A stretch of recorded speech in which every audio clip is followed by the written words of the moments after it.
Balita natin mga kababayan, mayroon daw bagong health secretary si Bangag. Oh, dahil sinibak niya si Herbosa eh. At ang pumalit mga kababayan ay eto. Oh, nasa tingin natin mga kababayan, mukhang hindi rin magtatagal dahil etong sinasabing paepal mga kababayan. Sinasabi ni Baste na siyang nag-aaktang presidente na si Lisa Araneta Marcos ay si Nico. Bang! Oh! At sa tingin talaga natin mga kababayan, mukhang sinasadya ang pagsiko sa ulo mga kababayan ni Admiral.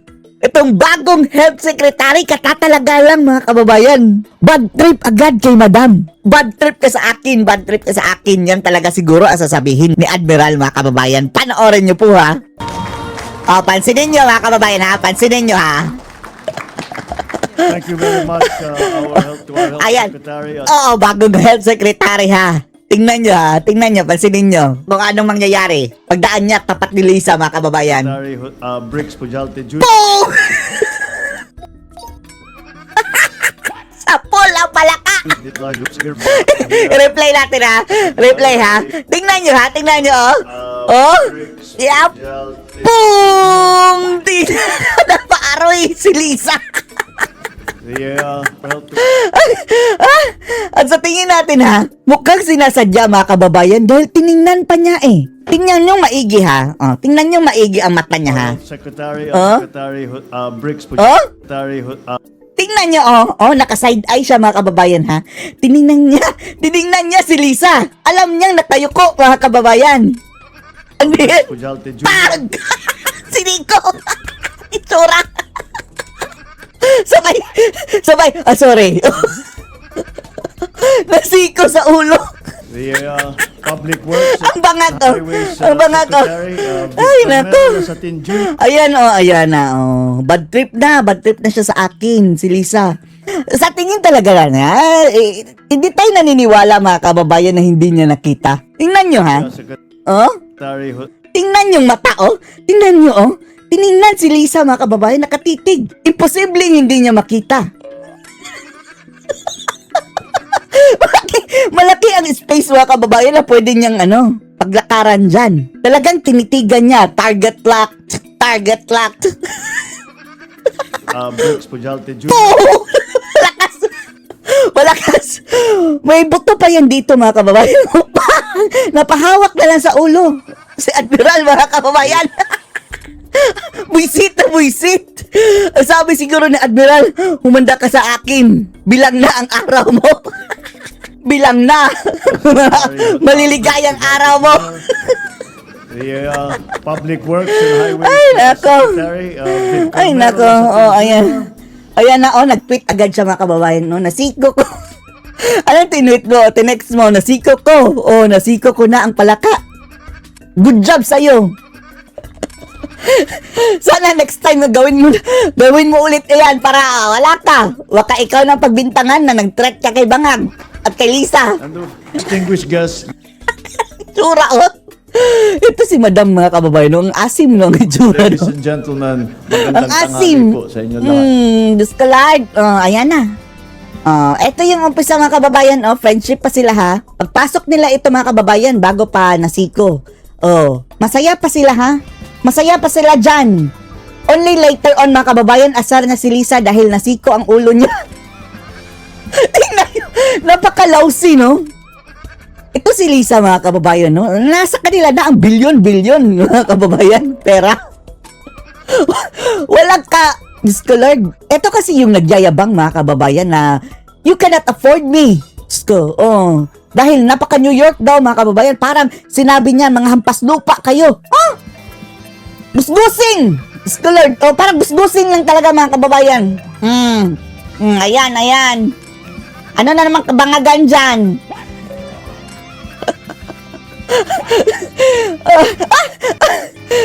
Eto no.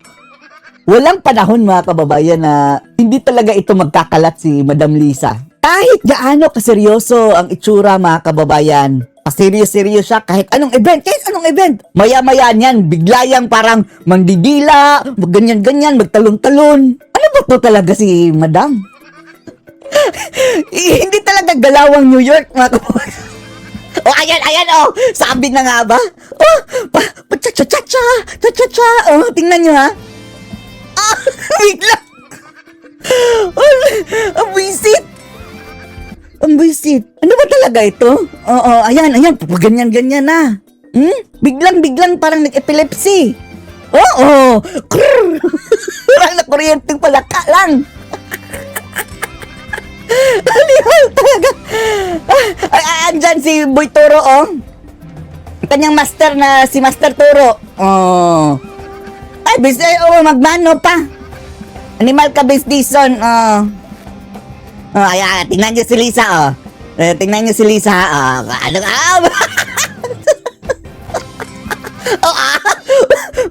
Parang sumasayo-sayo, parang mga balay. Ano ba to? Itsura. Siya talaga ang bossing na bossing, no? Wala tong mandato, mga kababayan, ha? Wala yung mandato, hindi yan binoto ng Pilipino. Kung alam lang natin na yan pala ang hari-harian, reyna-reynahan, hindi na lang sana natin pinakinggan si Sara na iboto ng ngagbang yan. Yan, sige. Saan kayo punta? Magkakalat pa naman yan. Sigurado tayo. Ano pa siya ngayon, ha? Seryoso pa, mga kababayan. Maya-maya, hindi talaga mawawala kanyang biglang parang kinukuryente, no? na hindi talaga, mga kababayan, makukumpleto ang araw kung walang kabalbalang ginagawa. Oo. Diyos ko, Lord. Tsura. Ladies and gentlemen, the President of the Ay, Republic of naku, the O sino ang Republic of the Philippines sa President dyan? Babae o lalaki? His Excellency Ferdinand R. Marcos and First Lady Luis Arneta Marcos. Luis pala siya. Luis. Ayan, ang nagsiko. Good job sa'yo, iho. Siniko mo. At si Lisa. Ayan. Chung! Tingnan niyo. Tinulak pa niya sa kanyang mabalakang, mga kababayan, no? Ang wisit. Ang wisit talaga. Ay, nako. Ano ba itong mga Diyos ko, Lord? Wag na tayo nga dyan, mga kababayan mo. Babangag tayo dyan, eh. Tama nga si Nakatibinag, no? May something talaga sa mga taong ito, no? Dito na lang tayo, mga kababayan. Mabuting mabuting balita para sa atin dahil ang Amerika, mga kababayan, binakbakan ang ICC. Tinawag na mga buang, mga lunatics ang mga sumusuporta dyan sa ICC, which is isa sa mga sumusuporta. Lunatics! Sabi na ni Rubio, ha? Amerika, ha? Tapos mga bobo din daw. Kung tatagalugin daw po, kung ililiwas sa Tagalog ang kanyang mga sinabi, Ano sabi? may tinawag At sinabi ni siyang Rubio, ha? bobo at walang silbi. Bobo, wala silbi. Habang sila sa Pilipinas, Yan, oo. meron pa siyang dinagdag eh. Ano pa Ano sabi? pa? Yun daw mga taong yan ay pinamumunuan daw ng mga buwang at baliw. Bobo ang baliw. Lunatics. Kupo! Masakit ka magsalita, Ginoong Mark Rubio. Pag tinagano. Tapos, ang bangag natin dito, mga kababayan, yun na, nakipag-cooperate sa ICC. Anong tawag doon? Baka yun ang sinasabi ni Rubio na kabilang sa mga buang at mga lunatics. Tagalog. Ay, gusto mo ba marin sa Ingles? At saka, Sige. gusto kong alamin kung sino tinutukoy niya dahil dito sa Pilipinas, Ang nakipag-cooperate dito sa Pilipinas, si Marcos. maraming ganyan ngayon na nagpapalitan ng kung sino yung bobo, kung sino yung, di ba? May mga pinagkasabihan silang Oo. pasakit din pala magsalita itong si Ginoong Mark Rubio. At sinabi niya ito, Nelson, Oo. habang siya'y nasa Pilipinas, sa harapan ng mga mamamahayag ng Pilipino.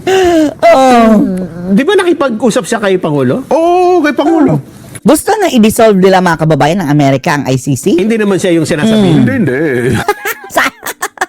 Indirectly, oo, dahil nakipag-cooperate si Bangag, eh. Baka. Maraming PSG yun, bakit ka makalabas dyan? Pero habang siya'y narito at kaharap po mga mamamahayag, may sinabihan po. Ibig sabihin press con ito. may- Press con. Talagang Ito nakuna ng Rubio. makukunan. Ay, meron, no? Sige. Ito po, pakinggan niyong mabuti ang sinabi po ni US Secretary of State Mark Rubio. Mark? Here's how I reconcile Pasok. it. We're not members of the ICC. We never signed that treaty. We never joined it. And they somehow claim that they have a right, nonetheless, to go after non-treaty members and put heads of state and others in jail. We've long had quarrels with them, and we have lunatics and crazy Lunatics and crazy. involved in the ICC that are talking about charging members of the U.S. military, Oh, mga baliw, mga kababayan, andun sa ICC. maybe even the president or a future president with crimes. And it's not going to happen. It's just not going to happen.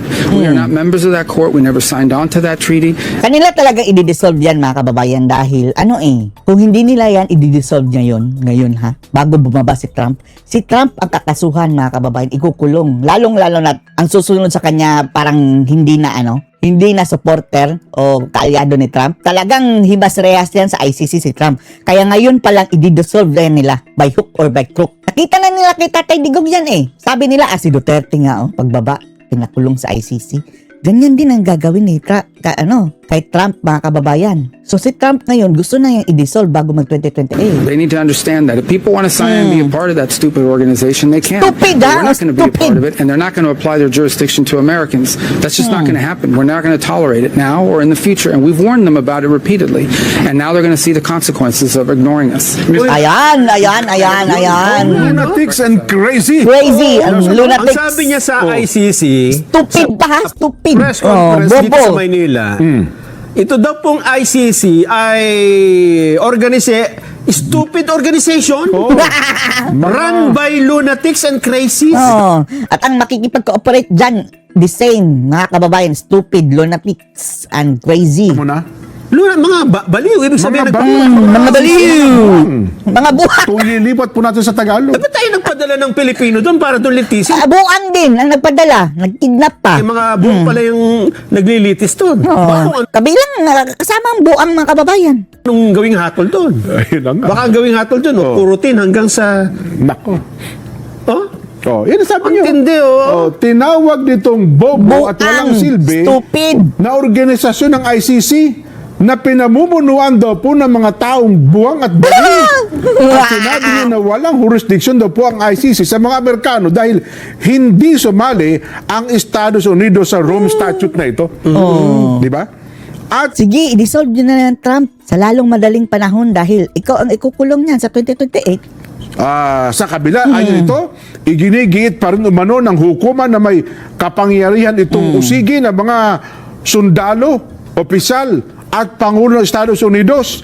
Nagbabala po si US Asawa ni Secretary Babalu. of State Mark Babala. Rubio na mananagot ang ICC dahil sa patuloy nitong pagbabaliwala sa mga paulit-ulit na pagtutol ng Amerika. At sinabayan ang mga pahayag ni Rubio ng paghihigpit ng Washington sa hukuman sa pamamagitan daw po ng restriction sa visa, travel ban, at mga sanctions laban Wala na, lusubin nyo na, Trump. Lusubin nyo na. sa mga tauhan po ng ICC. Wag nyo lang bombahin kasi andun pa si Tatay Digong. Lusubin nyo, kaladkarin nyo yung mga judges. Palabasin nyo yung mga nakakulong kabilang si Tatay Digong. At mga grupong kaugnay nito, I love it. una na po sinabi ni Rubio na nagsisikap ang Washington na buwagin ang ICC, isang hakbang na may malaking kahulugan sa Pilipinas matapos pong arestuhin ang dating Pangulo Rodrigo Duterte. Buwagin nyo na. Ang tagal naman Yun na nga. Oo nga, no? Mabigat yung mga Please. pahayag na ito ni US Secretary of State Mark Rubio. Pero nung siya pala humarap sa Pangulong Bongbong, mukhang hindi nila napag-usapan itong puntong ito. Mukhang hindi nga napag-usapan. Hindi. Pasiguhin mo si Bangag, bakit pinadala mo ang dating presidente? Parak ng syunga. Baka ikaw yung lunatic dahil pinadala mo ang sarili mong kababayan sa ICC. Kami nga sa USA, kung mayroong ipapadala doon ni isang ordinaryong sundalo o tao, mga kababayan, lulusubin namin. Ikaw, pinadala mo pa? Sana minura-mura, mga kababayan, ni Rubio si Bangag. Hindi nila kasi, alam naman natin, bagamat ang Pilipinas ay matagal na pong umalis dyan sa Rome Statute na ito, aminin man natin o hindi, ay patuloy po ang pakikipagtulungan ng Pilipinas. Totoo. Oo. Ang katunayan, Nagbigay pa nga daw, di ba? Nagbigay pa nga daw, mga kababayan, ng, magkano mga ba yun? 2 million? Sabi ng ex-Marines? naroon po ngayon sa Dahig sa ICC ang dating Pangulong Rodrigo Duterte. At Oo, nakipagsabuatan mga kababayan ang gobyernong Bangag. Pinakain pa dito, sa hotel mga kababayan, pinahotel pa. Ang sabi pa ng mga Marines, nagbigay pa daw ng $2 million ha? Dollars ha? O, convert mo yan. Pocket money daw para sa ICC. Isipin nyo na lang kung hindi taga-ICC mga kababayan ang binigyan nun. Bakit ipa-convert pa nila sa dolyar? o dyan, Jen, ha? Oo. Nandun na yung Pangulo, di ba? Oo. Dating Pangulong Duterte. Oo. Hanggang ngayon, anong katunayan na hanggang ngayon ay nakikipag-cooperate pa tayo sa ICC? Nako. Si Senador Bato, hindi ko makalantad-lantad Oo. kasi inaaresto ninyo. Oo, yan. Yan ang proof mga kababayan. Tapos ang mga kakampi kay Bato, sasampahan ng obstruction of justice. Which justice? ICC justice? Mabwisit? Gamit Ipinatutupad ang natin. warrant ng ICC. ICC. Oh. Sapagkat sa anumang korte ng Pilipinas, wala po siyang warrant. Wala. Walang warrant. po, Senador Bato de la Rosa. Likewise, si Tatay Digong, wala. Ang warrant na hawak daw ng mga otoridad ay warrant na galing po sa ICC. Na nasa cellphone yata. Oo, cellphone na Paano lang, no? ngayon ito? Kita. Ano ngayon ang indirectly, ano ngayon ang mensahe nito sa mga opisyalis ng pamahalaan? Ibig sabihin, nakikipag-coordinate tayo at nakikipagtulungan sa mga baliw dyan. Anong tawag dyan? Baliw din. Lunatics. Oo. Oh, lunatics, crazy, and bobo, Diba? and idiots. Eric, may tatanong pa pala ako sa'yo. Akala natin sino ang magtatanong. Samantala dito tayo mga kababayan sa magandang usapan ni Ka Eric at Doc Loring Badoy. May tatanong pa pala ako sa'yo. Kasi itong impeachment na ito, tatagal pa pala impeachment. ito, no? Yes, mga kababayan. Up to 8 months daw mga kababayan ha? Oh, di ba? Napakatagal. Mga January, ma'am, ang target nila na kumpletuhin. Kasi Article 4 Dahil 3 beses lang sila. Ay, bakit hindi nila araw-arawin? Araw-arawin yun na mga ungasi. Ang daming pera para matapos na. ito, first article pa lang ito, may 3 pa. So, You know what I think?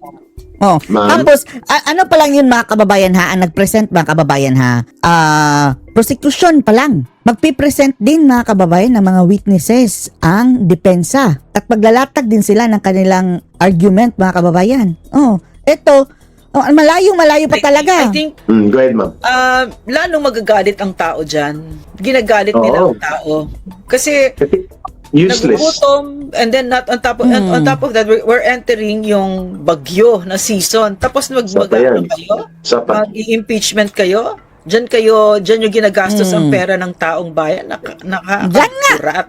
Totoo lang.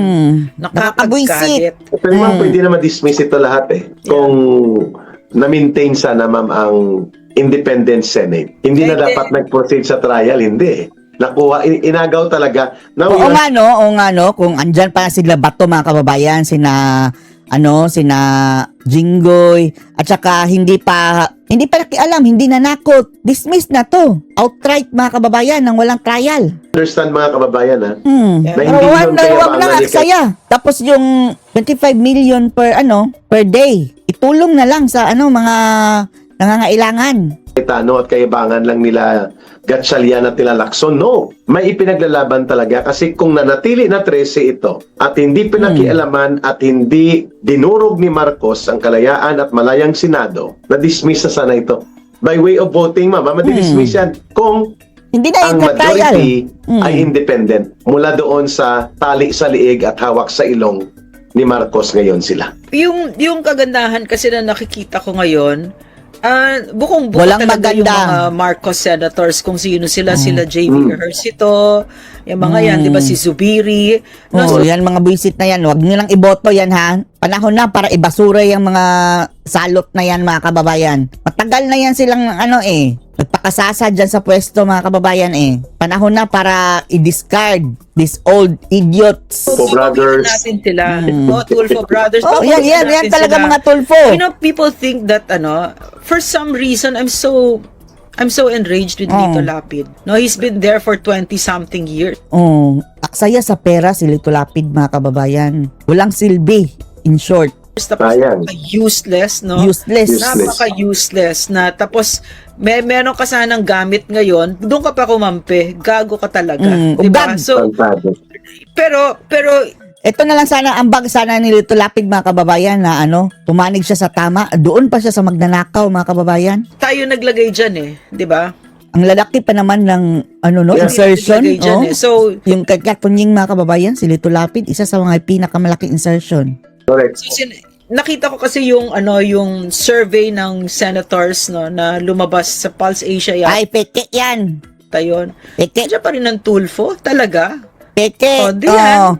Tingnan nyo si Senator Marcoleta, mga kababayan, never nilang pinapasok sa survey. Oh, ayun. Mataas ang rating, mga kababayan, ni Senator Marcoleta. Yan, hindi naman natin kontrolado. Talaga gusto niya yung gagong yan. Ugag. Diba? Oo. Kayo, mga magnanakaw, naman na maleta yung mga yan. Tapos, you're going to vote for, talagang we really deserve what we really vote for, di ba? Yan pala, gusto niyo Mga bobo lang ang boboto kay Tulfo, mga kababayan. pala yan eh. O, dige. Sige. And mukhang yun din, Pacquiao. ma'am, ang Ay, ako, mga Diyos ko, kababayan. Doon ko rin nararamdaman si Inday Sara Duterte, si Vice President. Sa tingin niya, well, kung gusto niyo kung ipa-impeach at wala kayong gagawin, kahit nadayain nila ang pag-convict sa akin at babaloktotin nila ang konstitusyon at mananahimik kayo, what would I do? Yeah. Kung yan ang gusto niyo, na pwede palang palahura, sindikato, tarantado, gago, magnanakaw, lahat na. mag-ahari sa Pilipinas, Lahat ng at yung mga pangmumura. nanindigan sa tamang panggobyerno na kukulong o tinatanggal sa kapangyarihan, what would I do? Yeah. Now I understand why she's not calling openly to lead the people for a democratic opposition movement. Yeah. Kasi kung ang taong bayan ay hindi rin pala sasama sa kanya, Yeah. tingin ko ang tanggap ni Vice President ito eh. Hindi kasi siya nakakadena sa ambisyon at politika ng poder. Pera, hindi. Kung ano maging resulta nito, so be it. You're at Kung peace. tatahimik din ng Korte Suprema, magagawa Wala na. Bumangag na lahat. Kasi ma'am, ako naniniwala ko doon sa punto mo. Pwedeng itulak ito sa conviction by 13 votes. Pwedeng mangyari. Aroy. Eric. Oh, Alam mo, 13 votes. Ba't ko naisip yan? Tinitignan ko na lang si Digong. Kung anong ginawa nila kay Digong. Tinitignan ko na lang si Senator Marcoleta. Did you imagine that they would do No, 3 this? days. Mama, Friday is nampa, may partida pa na weekend. Papunta na yung senador sa korte, ma'am. Nagsasubmit ng motion to quash. 30 minutes, binarant na siya. Kulong na siya. Tsaka alam mo Eric, Grabe. mga kababayan, maraming lumalaban na Pilipino, napakadami. Hindi to kasi nag-dinner out ako with some Indonesian friends the other night. And then they were saying, ano ito, apo to ni Sukarno, sabi niya, yung sa bansa namin, pag corrupt ang politician, sinusunog namin yung mga Sinusunog. That's true. Ay, sarap. Ang Sarap Pilipino, siguro you're not niyan. fighting Oh. back. Hindi niya Sarap siguro, mga kababayan. Dito, grabe. Buhay-hari ang mga kurakot, mga kababayan. Sila pa ang nagpapakulong sa mga magbubuking sa kanila. sinasabi isunog natin. Sinasabi lang niya, why are you not fighting back? So, but of course, we are fighting back. Maraming napepreso nga eh. 'Di ba tayo? Marami tayong Bukas kaso. may hearing ako, ma'am. Yan ba yung kay Yan ba yung kay Sunny? Yan ba yung kay Trililing? Hindi, NBI, cyber libel. Cyber libel. Okay. Yung question Ano yan? Ito si Ka-Eric eh. Nag-aalmusal ito ng kaso. namin ni Jay Sonsa, Yan, ang yes. real health status ni Marcos. Tapos 'di ba Ay, nako. nung napreso si Senator Marcoleta at saka si Congressman Mike, meron pang pinagtatawanan sila, 'di ba? Yeah. So, ganun ba? Binabastos pa sila. Ay, yung isa na nagbastos, di ba? Nag-costume pa siya. Yung yung imbornal girl, Sino yung binaril sa ulo doon sa Caloocan. Nag-costume siya dito ng neck brace. Tapos siya, dapat Marcoleta, ganito ang gawin mo. Iglesia ni Cristo, dapat ganito ang ginawa mo. Para kapanipaniwala yung arte mo na hindi ka makukulong. Yung binaril ang mukha niya, 3 balang itinanim sa ulo niya sa Really? mukha. Is that so? Eric, sa mukha siya binaril? Pero mukhang lumalabas na away sa troll money. Kasi may screenshots na hindi ibinigay yung partihan sa 1 million allowance nila. You know what, Eric, na mga kababayan. Ma'am, grabe mama? Excuse mama. Grabe magsalita yun, mama. Kung murahin niya si Tatay Digong at si Vice President Sara Duterte, si Pangulong Duterte, sobra pa sa pagmumura sa nakagat ka ng aso at sinisipa mo ang aso. Na galit ka. Bunganga niya, ma'am, mas mabaho pa sa imbornal. Nakikita ko yung pumapasok sa feed ko yung mga clips ng kanyang pinagagawa. Yeah, pero saklaw yun ng free speech, Eric. Oo, of course. Diba? So, unfortunate lang kasi, like I was saying, no, si Bongbong Marcos is a portal talaga of so much evil in our country. Ang dami niyang kinorap. No, yung mga vloggers na simple lang dati. Binabayaran pala, ma'am. Binabayaran niya. Marami sa kanila 250,000 nagda-drugs per din. month. Yeah. And then, I saw a picture that she had a Rolex, di ba? That sort of thing. Ah, Diba? So, Rolex. parang kinokorrupt mo yung kabataan. And he's done it with so many government workers, di ba? Ginawa niya. So, he's really corrupted an entire government machinery. And he's corrupting the Filipino people. And this girl was only 24 years old, I heard. 24 years old.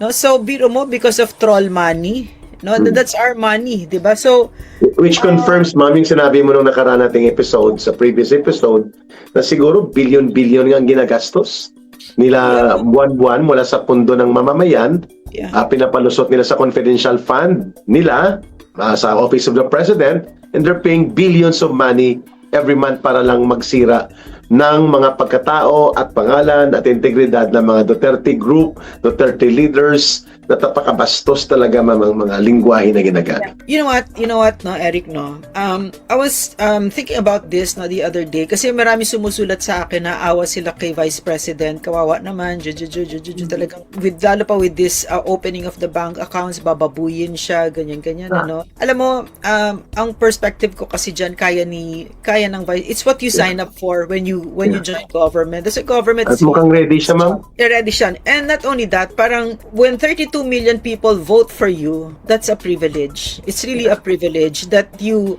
at nakikita ko ang Vice President ay tumatayo, hindi lang para sa sarili niya, kundi unang-una para sa Pilipinas. No? Tumatayo siya dyan na yung sinasabi niya na bloodied but unbowed. Hindi yan para sa sarili niya, kundi para sa Pilipinas. Para sa bansa. No? Kasi yung pambababoy ni Marcos sa Pilipinas, unprecedented din. No? Well, magkamatch sila ng tatay niyang baboy din, di ba? So, sa pa siya magmamana, 'di ba? Ito mga magnanakaw na mga pinapamana niya rin sa anak niya. Exactly, yeah. Tapos alam mo, grabe, si Bongbong Marcos, ang nanay at tatay niya, yung mga magnanakaw, mga kleptocracy. Yung mga anak ni Marcos, ganun din, mga magnanakaw din yung mga magulang. So, si Sandro Marcos, what do you expect, di ba? What do you expect? He's so remorseless, di ba? And he's shameless about yung pagnanakaw niya, di ba? And very arrogant, ha? Yes, very arrogant. Ang liit-liit lang ng tao na yan, pwede ko batukan yan eh. Alam mo ba? So, ang yayabang, di ba? Ang yayabang. So, parang itong si Chel Jokno, si Bam Aquino, kasi alam mo na kain suka. si Pepe Jokno kasi, no, yung tatay ni respected yun. Pillar yun. Si PRRD respected Pepe Jokno so much, no? And for us, 'di ba? Parang when you say Pepe Jokno, ang linaw eh. Ang linaw talaga nung kumbaga branding niya, talagang yung legasiya niya na how to fight fascism and a dictator who was a plunderer, and he took it, no? Yung injustice, he was imprisoned. Meron pa yata siyang death sentence or something, no? Sila ni Ninoy, di ba? Tama. And yet his son is protecting a plunderer. Di ba? So, and Bam Aquino... Tagumpay daw, ma'am, ng katarungan ang pagpapayag ng Senado na pabuksan ng kahit binabaloktot ang batas ang confidential and private records na mga hindi naman na-produce ng complainant laban kay Vice President Sara Duterte, na bendalo nila sa Senado. Ang deklarasyon niya, ma'am, tagumpay ito ng katotohanan para sa mamamayang Pilipino. Well, alam mo, meron silang he has to say, maybe he has to believe all of that, diba? But who cares, you know? The people know the truth, that you're doing that, and you are protected. Kasi his aim is not really to protect Marcos, but it's to gain power. But in order to have power again for the Dilaws, he has to swallow Marcos, which is really a lack of integrity. Because kasi kung ayaw mo si Inday, no? Kung ayaw mo si Inday, hindi mo kailangan makisayaw sa isang magnanakaw, 'di ba? Kaso 'yun ang ginagawa niya. Biro mo, tumatahimik ka sa trilyones na ninakaw ni Marcos, 'di ba? Alam mo Eric, no? I've come to understand yung death ng tatay ko. No, he doesn't feel like he has passed on. I really feel that he's very much alive in me, and the way we teach our children is really not in words but in our lives, with our lives, 'di ba?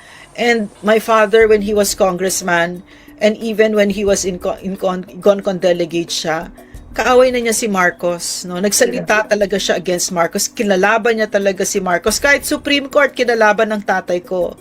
Sinabi ng tatay ko, lumuluhod kayo kay Marcos. Sinabi niya sa Supreme Court.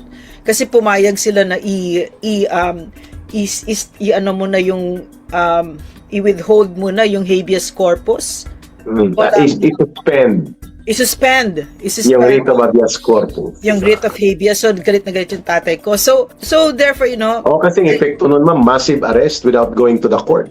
which is what happened. Yeah. Which is what happened under Marcos, no? So, Yeah. so parang, I'm thinking, when I see my father again, honestly, this is how I'm thinking. I'll be so proud because Papa, I continued your fight, diba, against fascism and plundering and the destruction of our nation. Kasi tatay ko, mahal-mahal din yung Pilipinas eh. Pero si Chel Joc, no, winasak niya yung pangalan ng tatay niya. Parang si Ma'am Aquino din, ma'am. Pareho na sila. Yeah, oo. No? Pati ang po ni Cory Aquino, itong nagpapakilalang Kiko D. Kiko D. Naku, nakakahiya. Oo. Si Kiko D, yung nanay niya ay anak ni Cory. Anak ni Cory. Yeah. Oo. Pinagtatakpan si Marcos, 'di ba? Diba? So, 'yan, no. Nakakahiya. Ma'am, Okay, balikan yes. natin sa next episode at Yeah. nakumpleto na naman natin ang isang pagsasama. Yeah. Your final words for this episode, then we let go of this program at makapagpahinga ka rin. Yeah, nagpapasalamat ako sa ating mga kababayan kasi napaka-interesting ng times natin ngayon. We're living through interesting times. At tinuturuan tayo na ang kapangyarihan ay talagang nasa atin. Si Vice President ay tumatayo ng steady at hindi siya at may dignidad para sa atin. Pero ang lakas niya ay nanggagaling sa atin. So samahan natin siya at depensahan din natin siya. So maraming salamat at wag nating kakalimutan si PRRD. Okay? At iuuwi natin siya ng buhay, healthy at victorious. So maraming salamat sa inyong lahat. Salamat, Eric. Thank you, Ma'am Lorraine. And I still have to review the book, that I The gave Essentials of Marcos Aurelius. You know what, Eric? Ganda siya. Could you take a photo of that and then send it to me? Kasi I love the intro of that is so beautiful. Kasi maraming I gave PRRD and I gave Pastor Kiboloy Ganda siya. the same book. Eric, kunan mo ng litrato at tapos padala mo sa akin kasi I gave away all my copies. Eric, basahin mo yung ano niyan, yung first Maganda. chapter. Ganda. Sobrang ganda niya. That is the best Yung best how version. leaders should lead people in society. And how you should lead as a leader.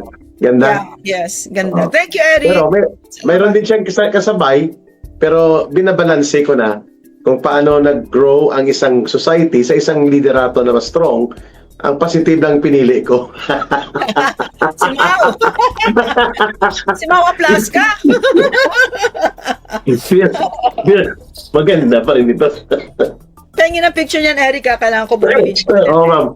Yeah. Okay. Maraming salamat, Ma'am Lorraine.